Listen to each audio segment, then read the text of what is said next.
पहले आपने एक मुख्यमंत्री के खिलाफ चुनाव आप लड़ चुके हैं। अब दूसरा मुख्यमंत्री जो नायब सिंह सैनी नवनियुक्त मुख्यमंत्री हैं, वो इस समय करनाल विधानसभा से लड़ने के लिए आ रहे हैं। तो उनके खिलाफ आप चुनाव लड़ेंगे तो जीत की कहाँ तक संभावना आपको लग रही है? मनोहर लाल खट्टर जी हैं, वो लोकसभा का चुनाव लड़ रहे हैं। उनके खिलाफ कांग्रेस अभी तक उम्मीदवार ढूंढने का काम कर रही है। तो क्या त्रिलोचन सिंह भी चेहरा हो सकते हैं लोकसभा चुनाव के लिए? अपने बूथ से लेकर पन्ने तक की तैयारी कर चुकी है, लेकिन कांग्रेस की कहीं तैयारी चाहे वो लोकसभा का चुनाव हो या विधानसभा का उपचुनाव हो, इसके लिए तैयारी अभी तक कहीं नजर नहीं आई। नमस्कार, ITV 24 देख रहे हैं आप। आपको बता दें कि करनाल विधानसभा से मनोहर लाल खट्टर का इस्तीफा होने के बाद उपचुनाव हो सकता है कि लोकसभा चुनाव के साथ हो, और अगर लोकसभा के साथ विधानसभा उपचुनाव करनाल विधानसभा से होता है तो कांग्रेस की क्या तैयारी रहेगी। आपको बता दें कि अभी तक जो कांग्रेस के पास मजबूत चेहरा है विधानसभा उपचुनाव लड़ाने के लिए, वो सरदार त्रिलोचन सिंह। या त्रिलोचन सिंह जी से चर्चा करेंगे कि किस तरह की तैयारी उनको उपचुनाव को लेके रहने वाली है। तो नमस्कार जी। नमस्कार, धन्यवाद आपका। जैसा कि आप जानते हैं कि कल श्री मनोहर लाल खट्टर जी ने विधानसभा से भी इस्तीफा दे दिया है। तो हो सकता है कि लोकसभा चुनाव के साथ विधानसभा का भी उपचुनाव करनाल विधानसभा का हो। तो उसको लेके किस तरह की तैयारी आपकी चल रही है? देखो, तैयारी तो 2019 के फौरन बाद शुरू हो गई थी। ये तो मालूम था भी इलेक्शन कभी भी हो सकता है, 5 साल का तो होता ही है, लेकिन उससे अगर 6 महीने पहले होता तो वही तैयारी हमारी चल रही है। क्योंकि हम समझते हैं कि मनोहर लाल जी खट्टर ने जो वादे हमारे साथ किए थे करनाल के लोगों के साथ, वो उस पर कसौटी पर पूरे नहीं उतरे। कोई भी वादा ऐसा नहीं हुआ, स्वा करनाल को भ्रष्टाचार का और क्राइम के अलावा कुछ नहीं दिया। और अपना स्मार्ट सिटी के नाम पर 837 करोड़ रुपया करीब करीब आया है, जैसे मालूम पड़ा सूत्रों के अनुसार। वो कहाँ लगा? मैं कई बार मांग कर चुका हूँ मुख्यमंत्री महोदय से, प्रशासन से भी श्वेत पत्र जारी किया जाए। अगर इस पे जो काम करे बताया जाए। स्मार्ट सिटी तो कहीं नजर आती नहीं। पिछले दिनों आपको याद होगा, मैंने सारे शहर का चक्कर लगवाया था बस में बैठाकर आप सबको। उसमें दिखाए थे कि जितने प्रोजेक्ट मुख्यमंत्री महोदय ने ढोल बजा कर उद्घाटन किया तो सारे बंद हो चुके हैं। अगर मैं उनका नाम लूँ तो बड़ी लंबी लिस्ट है। जहाँ ई-रिक्शा चार्जिंग किया था, मेरे याद है मुख्यमंत्री महोदय ने ढोल बजाया था, वो बंद हो गया। मल्टी लेवल पार्किंग बनाने का अनाउंसमेंट की थी कमेटी चौक पे, वो फेल हो चुका प्रोजेक्ट। नाइट मार्केट बनाई थी, मुख्यमंत्री ने खुद उद्घाटन किया था, वो 1 महीने में बंद हो गई थी। लोकल बस सेवा शुरू की थी, वो बंद हो गई थी, अब चाहे भले ही दोबारा शुरू हो गई हो। ये उसके अलावा साइकिल योजना चलाई थी, और जितने शोरूम बनाए थे, ई टॉयलेट बनाई थी, ब्लाइंड भाइयों के लिए सड़क बनाई थी, सारे प्रोजेक्ट फेल हो चुके हैं। स्वा भ्रष्टाचार के कुछ नहीं दिया। अरबों खरबों रुपया करनाल के बड़े बड़े ऑफिसर्स का खा गए हैं। मुख्यमंत्री को बार बार कहने के बावजूद उन्होंने कहीं ध्यान नहीं दिया। मैंने तो मुख्यमंत्री महोदय को ये भी कहा था, पिछले 4 साल से कह रहा हूँ, वे मुख्यमंत्री महोदय या एक बारी गाड़ी में मेरे को बैठाओ या मेरी गाड़ी में आप बैठो, मैं आपको करनाल की अच्छी तस्वीर दिखाना चाहता हूँ। आज मैं उसी बात पे हूँ। भले ही वो MLA नहीं रहे, भले ही वो मुख्यमंत्री नहीं रहे, लेकिन जवाब दे तो है। करनाल की जनता उनसे जवाब मांगती है, और करनाल की जनता ये भी कहती है भाई करनाल के लोग को बंधुआ मजदूर नहीं है भाई आपने उठा के अगले मुख्यमंत्री को दे दिया भी करनाल के लोग वहाँ से आप लड़ो, मैं आपको देता हूँ। ये कौन होते देने वाले? ये करनाल के लोग देखेंगे। हम बंधुआ मजदूर नहीं है जिसको ये सबलेट कर देंगे, हम किराए की दुकान नहीं है जिसको ये सबलेट कर देंगे, हम कमेटी चौक में खड़े मजदूर नहीं है जो दिहाड़ी पे ले जाएंगे। करनाल के लोग अपनी लड़ाई लड़ना जानते हैं। तो इसलिए मैं मुख्यमंत्री महोदय मनोहर लाल खट्टर जी से निवेदन करूंगा कि आप करनाल के लोगों का भाव मोल ना करें, करनाल के लोगों को बेचने की कोशिश ना करें। करनाल के लोग अपनी समझदारी से वोट डालेंगे, और आपके झूठी जो आश्वासन आपने दिए थे वो अब बेनकाब हो चुके हो। त्रिलोचन जी, पहले आपने एक मुख्यमंत्री के खिलाफ चुनाव आप लड़ चुके हैं। अब दूसरा मुख्यमंत्री जो नायब सिंह सैनी नवनियुक्त मुख्यमंत्री हैं, वो इस समय करनाल विधानसभा से लड़ने के लिए आ रहे हैं। तो उनके खिलाफ आप चुनाव लड़ेंगे तो जीत की कहाँ तक संभावना आपको लग रही है? देखिए, कांग्रेस हाईकमान जिसको भी कहेगी चुनाव लड़ेगा वो, हम्म, मुख्यमंत्री के खिलाफ, चाहे वो नैब सिंह सैनी लड़े या पहले वो लड़ चुके मनोहर लाल खट्टर। उस समय तो मैं पार्टी की तरफ से लड़ा था और मजबूती से लड़ा था। कनाल के कार्यकर्ताओं ने मेरी मदद की थी और 36,000 वोट हमने लिए थे।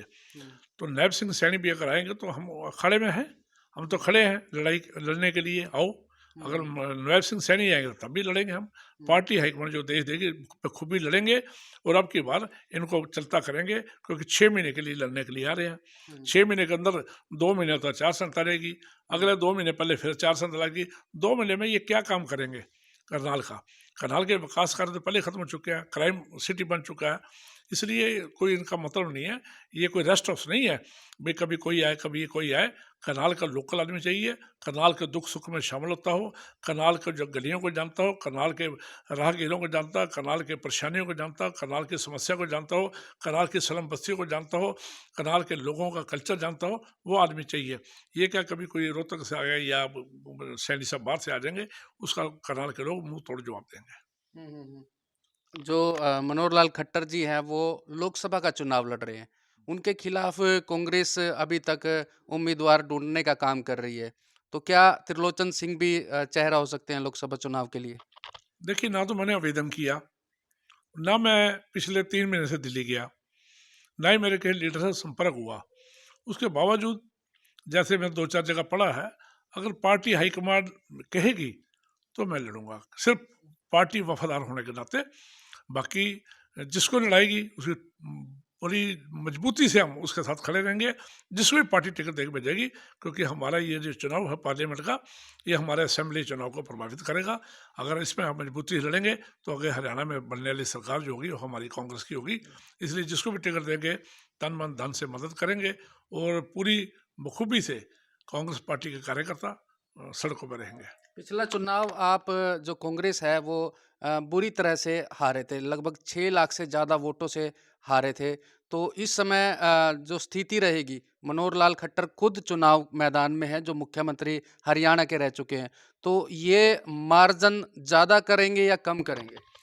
देखिए, मैं ये मानता हूँ जितना विरोध संजय भाटिया जी का होना था पिछले 5 साल के अंदर, जो लोगों ने देखा वो साबित नहीं कर पाए अपने आप को मेंबर पार्लियामेंट, क्योंकि करनाल के अंदर ना वो प्रोजेक्ट लेके आए, ना टोल बाजार बंद करा पाए, ना कोई ट्रेन का ठहराव करा पाए, ना वो लोगों की समस्या उठा पाए।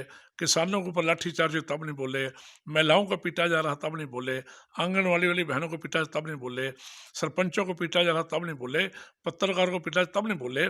तो मूक दर्शन होकर बैठे रहे। तो लोगों को उनके खिलाफ बड़ा गुस्सा है।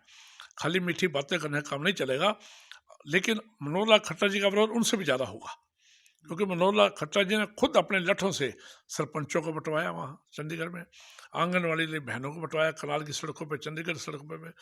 और तो और जिनको विज्ञान बोलते हैं उनकी पिटाई कराएगी पुलिस द्वारा। करनाल के अंदर आपने देखा होगा डॉक्टरों को बंटवाया गया, आरएमपी डॉक्टरों का क्या हल करा, टेक्नीशियन लैब टेक्नीशियनों का क्या हल करा। कौन सा ऐसा वर्ग था जिनको मुख्यमंत्री ने लाठियों से ना बंटवाया हो? तो अब क्या वो लाठियाँ भूल गए? नहीं भूले। अब जब ये गांव में जाएंगे वोटर मांगने के लिए, जितने भी लोग पिटे थे 80% लोग गांव क्षेत्र से आते हैं, देहात क्षेत्र से आते हैं, क्योंकि वहाँ उनके दुकानें हैं आरएमपी डॉक्टरों की, वहाँ लैब टेक्नीशियन की दुकानें हैं। भले ही वो आके करनाल भी रहते होंगे, लेकिन गांव से संबंधित है। जब ये गांव में वोट मांगने जाएंगे, लोग इनका पुरजोर विरोध करेंगे और इनको काले झंडे इनको दिखाएंगे। भाजपा जो है अपने बूथ से लेकर पन्ने तक की तैयारी कर चुकी है, लेकिन कांग्रेस की कहीं तैयारी चाहे वो लोकसभा का चुनाव हो या विधानसभा का उपचुनाव हो, इसके लिए तैयारी अभी तक कहीं नजर नहीं आ रही। आपने पिछली बार देखा होगा कि मुख्यमंत्री जी के चुनाव के दौरान सिर्फ 49% पोलिंग हुई। इसका मतलब कि जो उनके बूथ कमेटियां थी, जो उन्हें पन्ना प्रमुख थे, वो कहीं साबित नहीं हुए, कहीं नज़र नहीं आए। ये तो फॉर्मेलिटी। अभी जब अमित शाह जी करनाल आए थे पिछले दिनों, जब 4 साल पूरे हो चुके थे हरियाणा बनने पे, तो बाहर से इतने लोगों को लाने के बावजूद, जबकि 9 लाख तो इनके पन्ना प्रमुख हैं सारे हरियाणा के अंदर, जैसे मैंने सुनने में आया। पन्ना प्रमुख क्या था, काम चलता है, फिर लोगों को भर भर के बसों में लाने की क्या जरूरत थी? पन्ना प्रमुख सिर्फ कागजों में बनाए गए हैं, दिखावे के लिए बनाए गए हैं, कि काम के लिए ना नजर आए हैं ना वो आते हैं। 50% पोलिंग होने का मतलब ये है कि पन्ना प्रमुख उनका काम नहीं कर रहे थे, इसलिए तैयारियों को गवानी। कांग्रेस बिना तैयारियों की अगर 31 सीट ले सकती है, सर 9 सीटें हमारे से ज़्यादा ये ले पाए सरकार होते हुए भी, और 75 पार के नारे के बावजूद भी, तो इनकी बहुत ज़्यादा उपलब्धि नहीं है। हम्म, हम्म, हम्म। तो यानी कि कांग्रेस अभी तैयार है दोनों चुनाव को लेके। हाँ हाँ, कांग्रेस तैयार है, जिसको पार्टी टिकट देगी वो खूबी से चुनाव लड़ेंगे और जीतेंगे। जीतेंगे। तो देख सकते हैं जैसा कि आपको पहले भी बताया था कि उपचुनाव हो सकते हैं विधानसभा करनाल में, और उसके लिए जैसा कि त्रिलोचन सिंह जी कह रहे हैं कि दोनों चुनाव, चाहे वो लोकसभा का चुनाव हो चाहे विधानसभा का उपचुनाव हो, दोनों चुनाव के लिए पूरी तैयारी है। मैं सभी से अपील कर दूंगा जिस वीडियो को ज़्यादा से ज़्यादा शेयर कर दें ताकि ज़्यादा से ज़्यादा लोगों तक यह जानकारी जो है पहुँच सके। धन्यवाद।